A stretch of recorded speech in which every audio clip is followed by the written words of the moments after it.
Hola, yo soy Juan Francisco Márquez, soy médico especialista en rehabilitación pediátrica y en el día de hoy vamos a revisar algunos aspectos de generalidades de radiografía convencional enfocado hacia los fisioterapeutas. Espero que sea de gran utilidad. Bienvenidos y bienvenidas.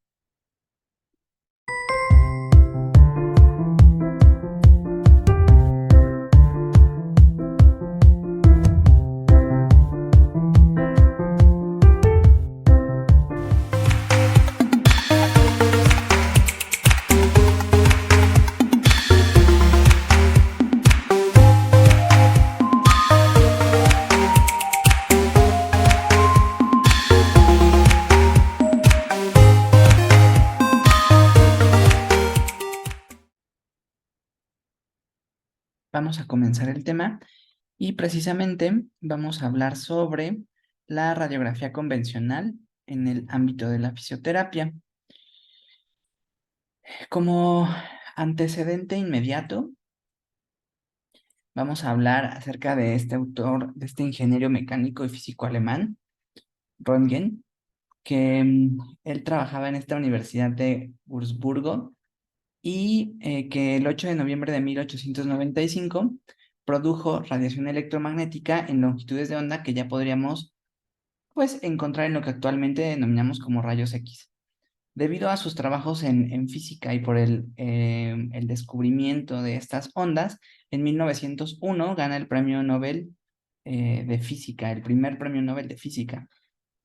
Este ingeniero rechaza cualquier registro de patente de los rayos X, lo cual ha permitido pues, su uso prácticamente en todo el mundo, ¿no? Y dona la recompensa monetaria a su universidad. Como tampoco quiso que los rayos llevaran su nombre, bueno, pues los alemanes siguen denominando los rayos X como rayos Röntgen. Y en su honor, también el nombre de la unidad de medida de la exposición a la radiación, desde 1928, se denomina como unidades Röntgen. Y pues bueno, aquí tenemos ya la imagen, ¿no? De esa primer radiografía de la historia de la mano de la esposa de Röntgen con su anillo, que es una de las imágenes más famosas de la historia de la radiología. Como tal, la radiografía es una prueba que es rápida, es indolora y genera imágenes de las estructuras internas del cuerpo. Para lo que principalmente se utilizan las radiografías es para la evaluación de los huesos. Existen otras funcionalidades, sin embargo, pues por mucho es la que más se utiliza. Es una técnica diagnóstica radiológica y actualmente en muchos de los lugares se utiliza como formato digital. La imagen se va a obtener al exponer al receptor de la imagen radiográfica una fuente de radiación de alta energía. Normalmente vamos a encontrar o rayos X o rayos gamma, y bueno, se llamará, dependiendo de esto, una radiografía, una gammagrafía, procedente de isótopos radioactivos. Muchos de los más utilizados son iridio 192, cobalto 60, cesio 137. Cuando nosotros interponemos un objeto entre la fuente de radiación y el receptor, entonces las partes más densas aparecen en distintos tonos, dentro de una escala de grises. ¿Qué características tienen los rayos X y que muchos de estos los comparte también con rayos gamma? Estos tienen una longitud de onda que es inversamente proporcional a la energía que tienen estos rayos. No tienen carga eléctrica ni masa, y estos van a viajar en el espacio en una línea recta a la velocidad de la luz. Esto es muy importante porque precisamente es uno de los principios básicos tanto de los rayos X como de la tomografía computada.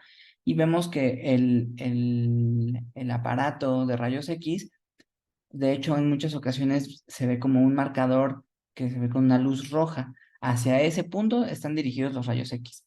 Sin embargo, por sus capacidades en donde no se pueden detectar por medio de los sentidos, que es la última casilla que viene en esta diapositiva, pues no podemos verlo. Entonces, si ese generador de rayos X está descompuesto, roto o demás, va a viajar en línea recta, pero hacia múltiples lugares. Una capacidad fundamental es que pueden penetrar la materia, y la profundidad de penetración dependerá de la longitud de onda de la radiación, así como de las características físicas y naturales del elemento al cual se le está tomando ese rayo X, esos rayos X. son absorbidos por la materia, el porcentaje de absorción va a estar en función de la densidad y el espesor del material, y obviamente de la longitud de onda de la radiación. Este elemento, junto con la capacidad que tienen los rayos X de ionizar la materia y por lo tanto afectar también el material genético, el DNA del elemento, pues nos va a dar muchas de las contraindicaciones que vamos a comentar en un momento más. Otro elemento importante es que son dispersados por la materia y la cantidad de dispersión dependerá de la densidad del material, así como la longitud de onda de la radiación. Por eso es que cuando tenemos un objeto metálico, el cual entran los rayos X, bueno, al cual le ponemos los rayos X, va a dispersarse y nos va a aparecer una imagen, pues la clásica, ¿no? De un objeto metálico.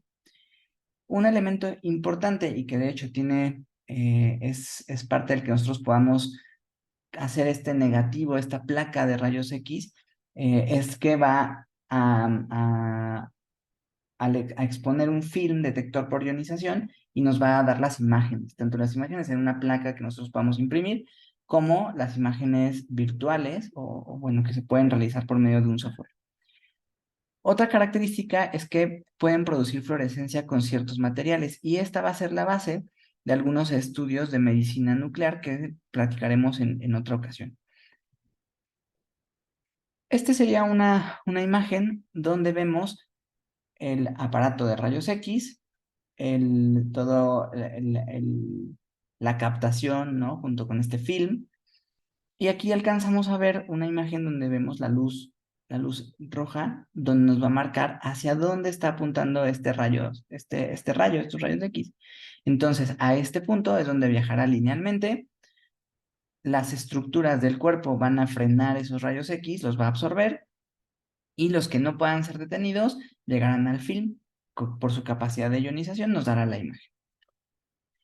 Ahora, algunas contraindicaciones importantes son los rayos X, por esa capacidad de ionizar, van a tener un potencial de daño del DNA de las células del cuerpo.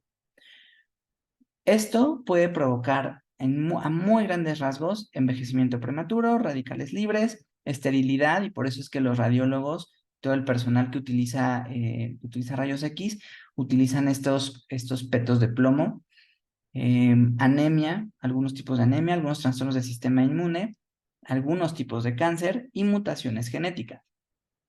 Por eso es que por esta capacidad de alterar el potencial de DNA, en todos los centros donde se toman rayos X o tomografías, porque bueno, hay material con esta capacidad de ionizar, vamos a encontrar un cartel que diga, si existe la posibilidad de que usted se encuentre embarazada, avíselo al técnico radiólogo, al especialista en radiología e imagen, para que se considere como una posible contraindicación. Y esto es muy importante para aquellas mujeres en edad fértil.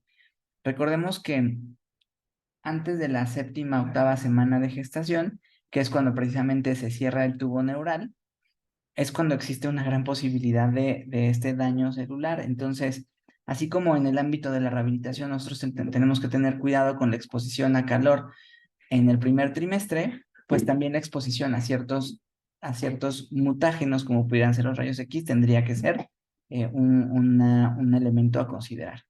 Y el riesgo aumenta de acuerdo a la dosis acumulada. Por eso estos marcadores que tiene el personal que trabaja con rayos X, que decíamos que precisamente se expresa en medidas Röntgen, va a decirnos cuánto ha estado expuesto. Entonces, a mayor exposición, mayor riesgo. Ahora vamos a ver algunos ejemplos de radiografías que normalmente podremos utilizar en el ámbito de la fisioterapia. Aquí recuerden que este video está enfocado justo a este personal. Entonces, tenemos una de las más comunes y vamos a ir en un orden cefalocaudal. Tendremos las radiografías PA y lateral de cráneo. En este tipo de radiografías podemos observar el vértex craneal, algunas cuestiones como los senos frontales, las fosas orbitarias, el tabique. Aquí, por ejemplo, cuando tenemos una enfermedad como nos da un resfriado pero se llegan a infectar también los senos paranasales, aquí veríamos un nivel de líquido. Y entonces por eso es que cuando estamos enfermos nos duele la cabeza, ¿no? Y cuando movemos la cabeza hacia el frente por ese líquido nos duele la frente, precisamente por esta acumulación de mucina, de moco, al final de cuentas. Vemos aquí los dientes, las ramas mandibulares, los procesos alveolares y demás. En la lateral, pues vemos las suturas, vemos igual los senos paranasales, la mandíbula, la maxila, la protuberancia occipital. Y bueno, aquí tenemos algunas suturas y canales vasculares que pudieran, para un ojo que no está acostumbrado a interpretar estas radiografías, pensar que son fracturas. Entonces hay que justo dejar este trabajo para las personas que tienen esa experiencia y obviamente pues los antecedentes de nuestros pacientitos. Vamos un poquito más abajo y vamos a poder ver las radiografías de columna cervical. Aquí las series que se piden son la columna cervical AP, lateral, oblicua y en los casos donde tengamos la posibilidad de una inestabilidad cervical, las dinámicas en flexión y extensión. Aquí pues viene el ejemplo justo de cómo se toma estas radiografías. En la AP pues nos permite ver precisamente la alineación del cuello.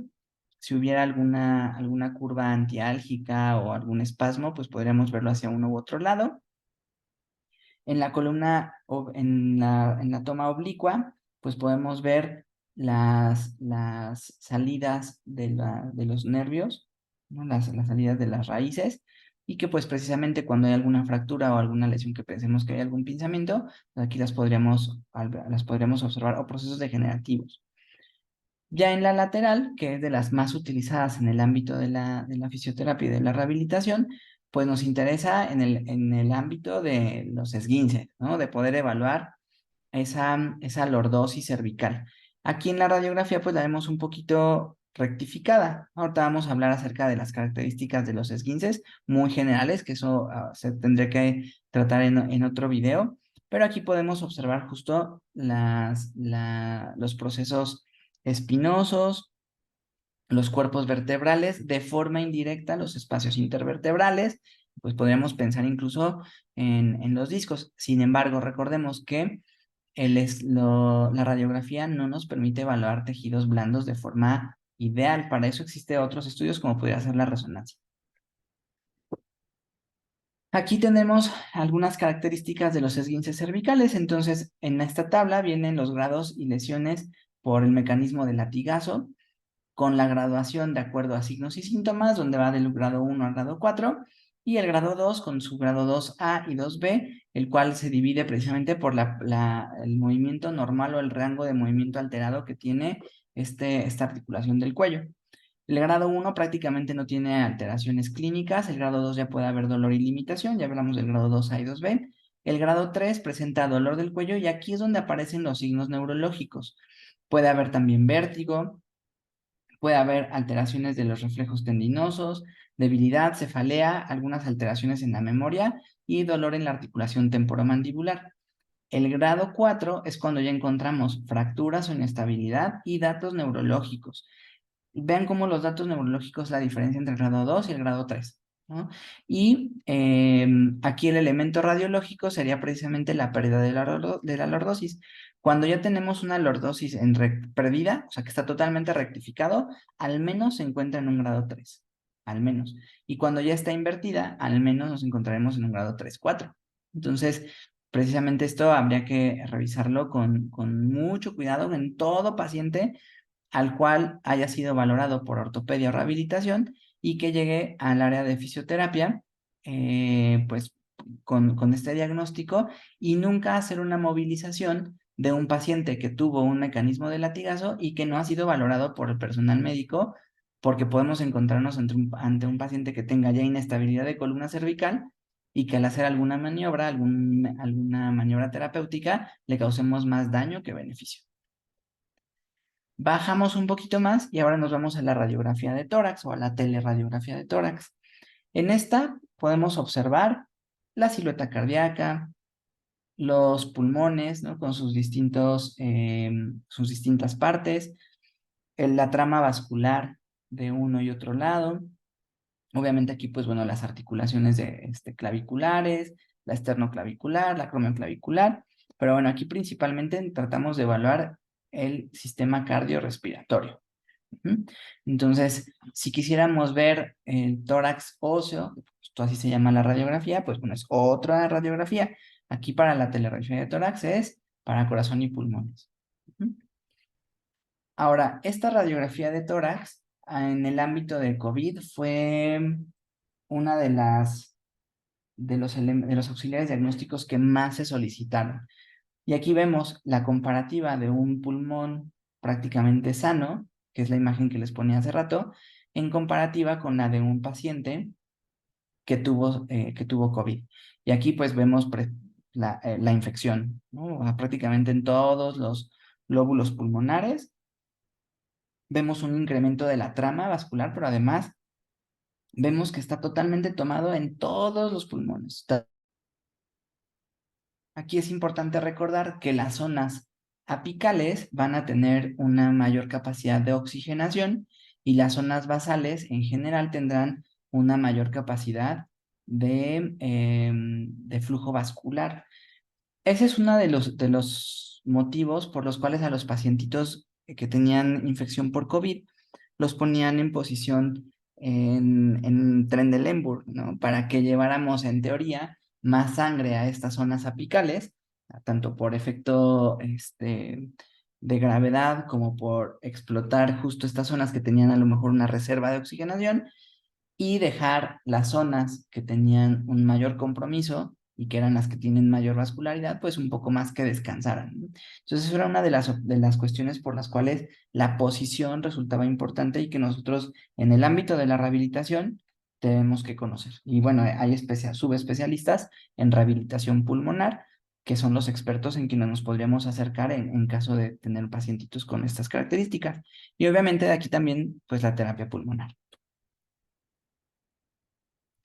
Luego vamos un poquito más abajo y veríamos las radiografías de columna lumbar, donde tendríamos, igual que en la columna cervical, las radiografías en posiciones AP, laterales, oblicuas y dinámicas, ¿no? Dependiendo de qué es lo que queremos encontrar. Aquí vamos a ver la posición, la simetría. Aquí podemos incluso ver algunos, cuando hay algún espasmo importante, podemos ver como el borde de esos músculos, pero nuevamente recordar que esto, como la radiografía, no debemos hacer estos diagnósticos de partes blandas, para eso es la resonancia. Esto lo repetiremos muchas veces porque el hecho de que podamos hacerlo no quiere decir que debamos hacerlo. Aquí vemos también la articulación sacroiliaca, muy común que lo podamos evaluar en pacientes con sacroileitis, con coxalgia, y bueno, aquí una de las más comunes sería pues en la escoliosis que vamos a practicar en un momentito más, igual sin profundizar más al respecto. En el caso de las oblicuas, la famosa imagen del terrier escocés o del el perrito de Madame Bovary o por ahí, muchos perritos famosos y que al final nos van a permitir evaluar las salidas de las raíces. Entonces, esta es una toma muy relevante cuando estamos pensando en radiculopatías tanto por alguna alteración crónica como alguna caída o algún traumatismo. AP, y aquí hacemos también el conteo de las vértebras, L1, L2, L3, L4, L5, sus procesos transversos, los procesos espinosos.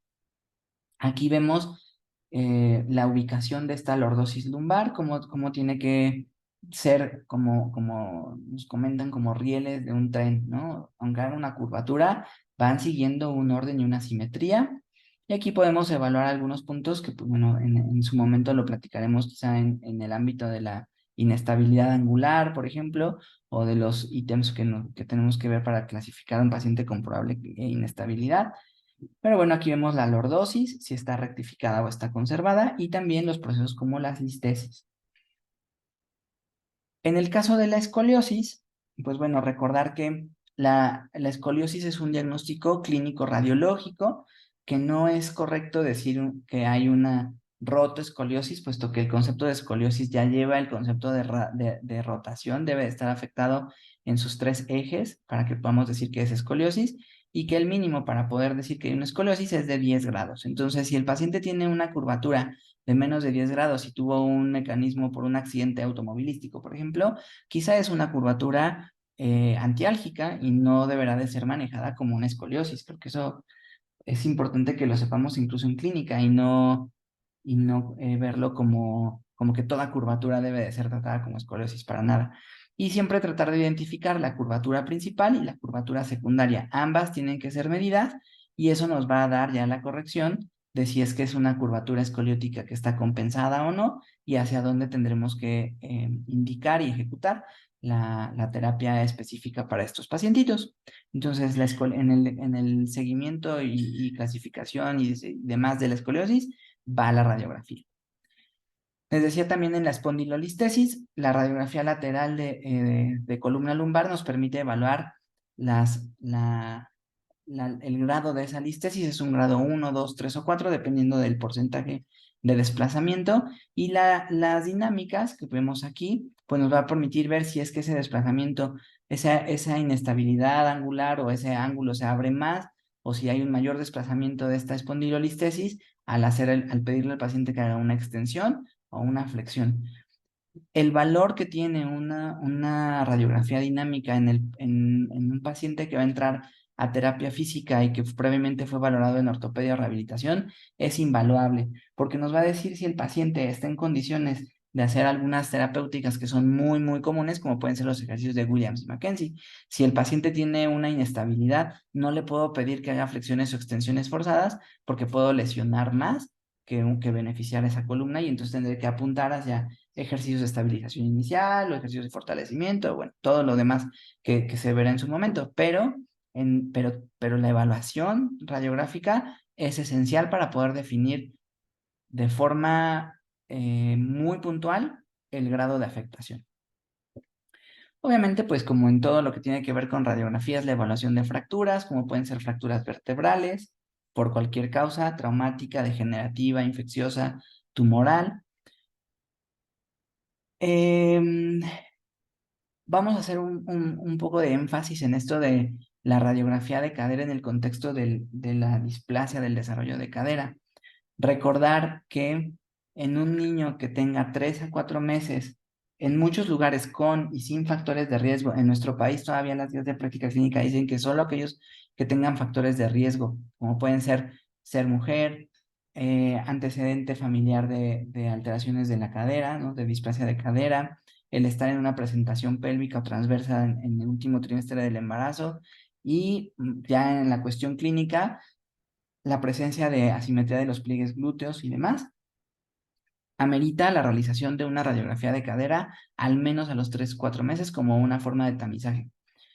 Ya hay otros elementos como puede ser el ultrasonido y demás, pero en este aspecto de la radiografía convencional, la radiografía de cadera en un bebé de 3-4 meses le puede hacer la diferencia de toda su vida respecto a esas secuelas de una displasia potencial del desarrollo de cadera. Y recordar que no siempre vamos a tener displasia con luxación. Son dos conceptos diferentes. La displasia es una cuestión acetabular. La luxación es una cuestión de la cabeza del fémur respecto a esa articulación de la cadera. Entonces, la displasia es que ese acetábulo sea alto o ausente y podemos tener displasia sin luxación. Poco común, pero bueno, puede existir, pero no quiere decir que siempre vayan juntas. Y también podemos tener una luxación sin displasia, a lo mejor alguna caída, un mecanismo de alta energía. Pero ¿qué es lo más común? Que cuando haya displasia y cuando este bebé empieza a apoyar alrededor de los 9 meses en un niño neurotípico, pues va a haber una migración y entonces tendremos la displasia con la luxación. Por eso es que en nuestra ventana terapéutica, en casos donde no sean muy graves y siempre con este seguimiento de rehabilitación y ortopedia, es de los 3-4 meses a los 9 meses. Después de ahí, si tenía algo, prácticamente ya va a ser quirúrgico. Y aquí la comunicación con el ortopedista pediátrico resulta esencial. Cuando notemos algo que se salga de lo común, de estos límites de normalidad, entonces hay que referirlo a ortopedia pediátrica, para que en conjunto podamos ver si es que es quirúrgico o si podemos dar seguimiento conservador. Y pues aquí les pongo un ejemplo de una displasia del desarrollo de cadera con su variedad luxada, unilateral, y pues vemos los cambios que esperaríamos en la displasia, ¿no? Una cabeza femoral de menor tamaño que el otro y con un índice acetabular pues aumentado. También la radiografía nos sirve ya en pacientes pues, adultos en el ámbito de la coxartrosis. Aquí pues el ejemplo de una cadera que pues todavía tiene un poquito de espacio, que quizá no está dando tantas molestias, y una con una coxartrosis pues ya severa, que pues ya prácticamente está aquí hueso a hueso, ¿no? Fracturas de cadera muy comunes en la edad geriátrica. Aquí vemos una fractura de cadera y otro ejemplo. Fracturas en el fémur, que sería, ya seguimos bajando, ¿no? En esta cuestión del cuerpo. En el fémur, pues vemos las características de fuera hacia adentro, las corticales, ¿no? La cortical interna, la externa, que no haya solución de continuidad. Y pues podemos ver también algunas cuestiones como degenerativas, la presencia de osteofitos. En el primer ejemplo patológico, pues sería en la fractura de fémur, ¿no? Un paciente que tiene cualquier mecanismo donde potencialmente haya tenido una lesión de este tipo, pues la radiografía nos va a dar el diagnóstico. Y pues hay muchos tipos de fractura de fémur, bueno, por su disposición, por la cantidad de fragmentos, si es o no expuesta y demás. Y obviamente, pues dependiendo del tipo de fractura, el ortopedista definirá el tratamiento. En rodilla es otro de los elementos donde la radiografía es de gran utilidad para el diagnóstico, clasificación y seguimiento. Y pues aquí tenemos estructuras, recordemos que la rodilla prácticamente son dos articulaciones, ¿no? La femorotibial y la patelofemoral, y las dos las podemos evaluar en la API lateral de rodilla, donde evaluamos pues la patela, o rótula, la tibia, el peroné, los cóndilos y demás. Y aquí también podemos evaluar la posición de la patela, si es una patela adecuadamente alineada o se encuentra alta y lateralizada, que es como comúnmente la encontraremos en los síndromes patelofemorales. La gonartrosis, que también es un diagnóstico clínico radiológico, donde la determinación del grado de gonartrosis se hace con la radiografía. Y aquí pues tenemos los ejemplos del grado 1 al grado 4, donde cada vez se va perdiendo más el espacio interarticular. Aquí también vemos que se acompaña en muchas ocasiones de una patela alta y lateralizada, como comentábamos hace un momento, y pues bueno, los cambios que va teniendo. Prácticamente del grado 2 y 1 van a tener posibilidad de recuperación en un gran porcentaje con un tratamiento conservador, bueno, no quirúrgico, pero ya los grados 3 y 4 ahora se decanta precisamente hacia un manejo quirúrgico. Entonces aquí podemos prácticamente dividir el manejo rehabilitatorio del manejo ortopédico, pero en todas se podría hacer en equipo, ¿no? Como debería de ser un manejo multidisciplinario, donde podamos darle seguimiento y diagnóstico a ambas ramas, tanto médicas como terapéuticas. En la articulación patelofemoral, donde precisamente vemos esa disminución del espacio. El síndrome patelofemoral, que también ya comentábamos hace un momento, donde vemos que se va a perder el espacio de la articulación patelofemoral. Puede tener también contromalacia patelofemoral si le seguimos ese estudio. Y la característica es una alteración de la biomecánica de ese ritmo patelofemoral. Recordemos que parte esencial del tratamiento del síndrome patelofemoral será fortalecimiento de cuádriceps, ¿no? Dependiendo de cuál es el que está más débil, si es más lateral o más medial, y también estiramientos, cuestiones así, ¿no? Pero el fortalecimiento es esencial para el tratamiento. De hecho, parte de la alteración biomecánica viene de debilidad.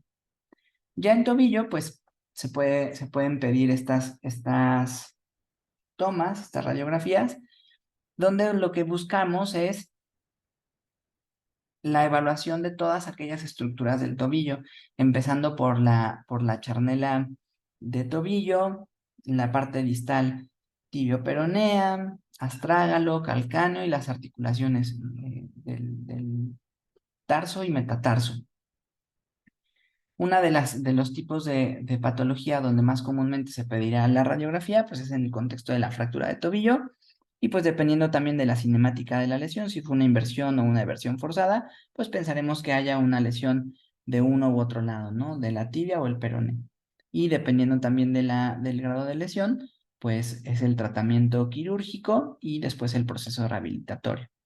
El llamado espolón calcáneo, que pues aquí ya sabemos que el principal componente es esta fascitis plantar y este osteofito del calcáneo, donde no podemos omitir en el proceso rehabilitatorio, pues el tratar toda la cadena, ¿no? La fascia plantar, el estiramiento de los flexores y extensores de los dedos, hacia más posterior y superior, pues el tríceps ural, y aquí vemos pues precisamente cómo va esa comunicación de toda esa cadena.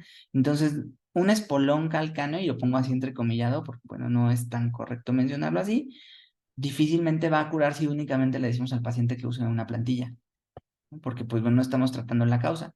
De hecho, aquí recordemos que los osteofitos se forman por una tracción continua, por un proceso inflamatorio y por un proceso de cambio del hueso. Entonces no es como nada más le voy a poner una plantilla y ya, necesitamos hacer mucho más. El astrágalo vertical, que lo vemos de forma bastante común en nuestros pacientitos con parálisis cerebral, y que aquí si el astrágalo está verticalizado, no hay algo que podamos hacer como tal en fisioterapia. No va a mejorar con que le hagamos ejercicios, masajes y estiramientos. Esto requiere cirugía. Entonces, ¿cómo vamos a saber si está verticalizado? Radiografía. El Alux valgus, el muy comúnmente llamado juanete, ¿no? Y bueno, su seguimiento, aquí podemos medir qué tanto y qué tanto está angulado y que también tendrá que ver con las molestias que tiene con el paciente para que podamos definir si es un manejo conservador o quirúrgico. Y nos falta únicamente las estructuras del miembro superior. Entonces empezamos por codo. La fractura de codo, muy común en niños, donde recordemos nuevamente con una sola toma, o sea, si solamente vemos la AP, no siempre vamos a tener el diagnóstico, necesitamos al menos 2 tomas. Hay muy pocas excepciones donde podemos tener el diagnóstico con una sola toma y, por ejemplo, puede ser justo en el seguimiento de la displasia del desarrollo de cadera. Sin embargo, lo ideal es al menos tener 2. Y pues aquí vemos las lesiones tanto de los cóndilos, tenemos algunas fracturas bueno, los cóndilos humerales, de radiocubitales, del olecranon.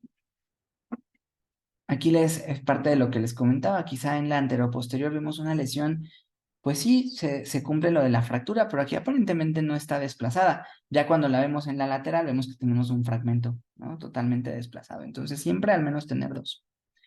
Ya en la muñeca, en el carpo, aquí tenemos las imágenes de una radiografía en un adulto y en un niño con los con sus distintos tiempos en que se ven esos huesecillos del carpo.